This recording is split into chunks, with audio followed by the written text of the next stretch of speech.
Kontroversi Sabah PKR, kesilapan kepimpinan dan masa depan Pakatan Harapan Sabah. Salam sejahtera dan selamat kembali lagi ke channel ini. Adakah PKR Sabah sedang berdepan dengan krisis kepercayaan? Bekas pemimpin PKR Sabah, Richard Libun Ado, tampil dengan kenyataan pedas mengenai kesilapan kepimpinan parti itu yang dianggap sebagai punca utama hilangnya kepercayaan dalam Pakatan Harapan Sabah. Apa sebenarnya yang berlaku?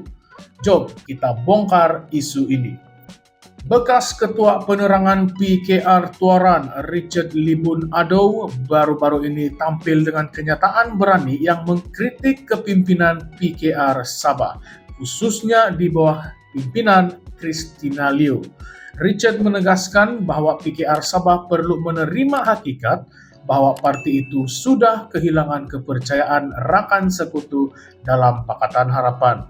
Kenyataan ini dibuat susulan keputusan pemilihan pengerusi PH Sabah yang menyaksikan kemenangan Iwan Benedik dengan Akpo melalui proses undian. Ini bukan sekadar pertukaran kepimpinan biasa, tetapi membawa mesej yang lebih mendalam tentang kedudukan dan persepsi PKR dalam arena politik Sabah. Richard menyatakan bahwa apa yang penting sekarang ialah untuk memastikan kemenangan dalam pilihan raya negeri Sabah yang bakal diadakan. Namun persoalannya, adakah PKR Sabah mempunyai kekuatan dan kesepaduan untuk mencapai kemenangan tersebut setelah melalui siri kesilapan yang memalukan? Richard turut mengimbau kembali satu keputusan kontroversi yang dibuat oleh Christina Liu dalam pilihan raya umum yang lalu. Menurutnya, keputusan untuk menyerahkan kerusi Dun Kiulu kepada Parti Warisan merupakan satu kesilapan besar yang sukar dimaafkan. Dalam pilihan raya sebelumnya, PKR hanya tewas dengan majoriti tipis sebanyak 44 undi kepada calon PBS. Ini membuktikan bahwa PKR mempunyai peluang cerah untuk menang di kawasan majoriti Kadazan Dusun tersebut. Namun, apabila kerusi itu diberikan kepada Warisan, keputusan itu jelas membawa pada apabila Warisan hanya mampu memperoleh sekitar 2.400 undi. Keputusan ini bagi Richard bukan sahaja satu kesilapan strategik, tapi juga mencerminkan kelemahan PKR Sabah yang gagal mempertahankan kerusi yang berpotensi dimenangi. Richard tidak menahan kritikannya terhadap Christina Liu, malah menyifatkan bekas pemimpin itu sebagai pemimpin yang gagal dan tidak berdaya.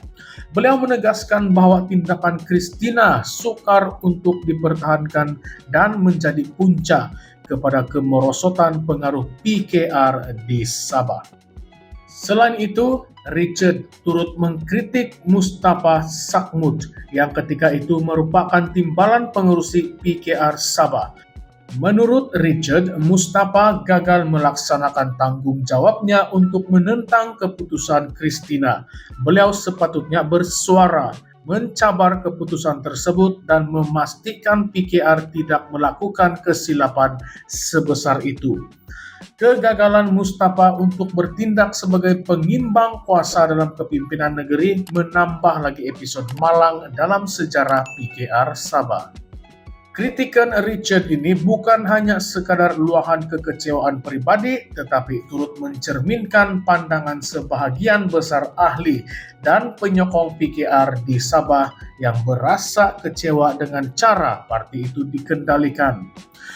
Mengimbas kembali sejarah politik PKR Sabah, isu pergolakan dalaman bukanlah sesuatu yang baru. Sejak awal penyertaan PKR dalam lanskap politik Sabah, parti ini sering berdepan dengan cabaran untuk menyesuaikan diri dengan dinamika politik tempatan yang kompleks.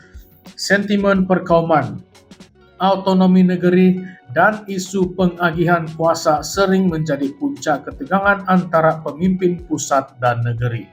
Ramai yang berpendapat bahwa kepimpinan pusat PKR tidak benar-benar memahami keperluan dan realiti politik Sabah, menyebabkan keputusan yang dibuat seringkali tidak selari dengan aspirasi rakyat Sabah.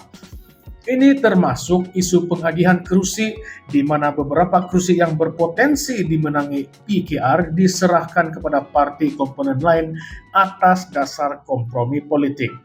Namun, kompromi tersebut sering berakhir dengan kerugian kepada gabungan itu sendiri.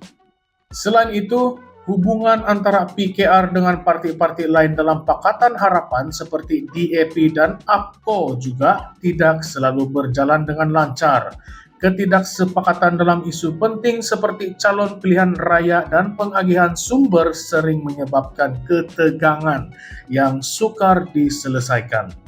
Pertembungan tiga penjuru antara partai komponen PH sendiri telah memberi kelebihan kepada partai lawan seperti Gabungan Rakyat Sabah GRS dan Perikatan Nasional PN.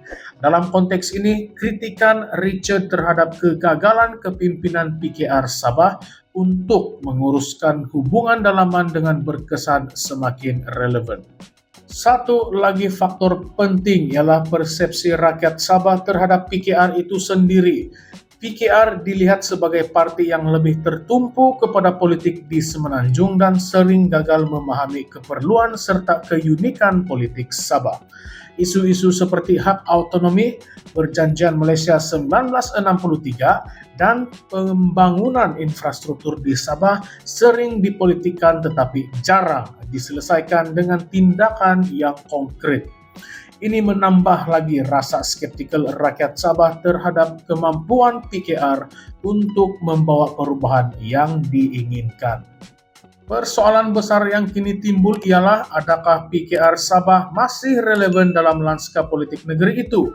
Dengan begitu banyak kesilapan dan kegagalan kepimpinan, mampukah PKR Sabah memulihkan kepercayaan bukan sahaja dalam kalangan penyokong mereka, tetapi juga dalam kalangan rakan sekutu mereka dalam PH? Adakah Christina Liu dan Mustafa Sakmud perlu dipertanggungjawabkan sepenuhnya atas kegagalan ini? Atau adakah ini juga berpunca daripada kelemahan struktur parti di peringkat pusat yang gagal memahami realiti politik Sabah? Lebih penting lagi, apakah masa depan PKR Sabah? Adakah parti ini memerlukan reformasi total dengan barisan kepimpinan baru yang lebih memahami selok-belok politik tempatan? Atau mungkinkah PKR Sabah akan terus merosot dan akhirnya menjadi tidak relevan dalam politik Sabah? Isu kepimpinan PKR Sabah ini jelas memperlihatkan cabaran besar yang bakal dihadapi mereka dalam PRN Sabah akan datang. Tapi apakah pendapat Anda? Jangan lupa tinggalkan komen di bawah dan like video ini, subscribe dan share untuk terus mengikuti perkembangan terkini politik tanah air. Jumpa lagi di Current Sphere MY, suara di sebalik arus perdana. Jangan lupa tekan bonteng lonceng untuk notifikasi terkini. Sekian saja, terima kasih.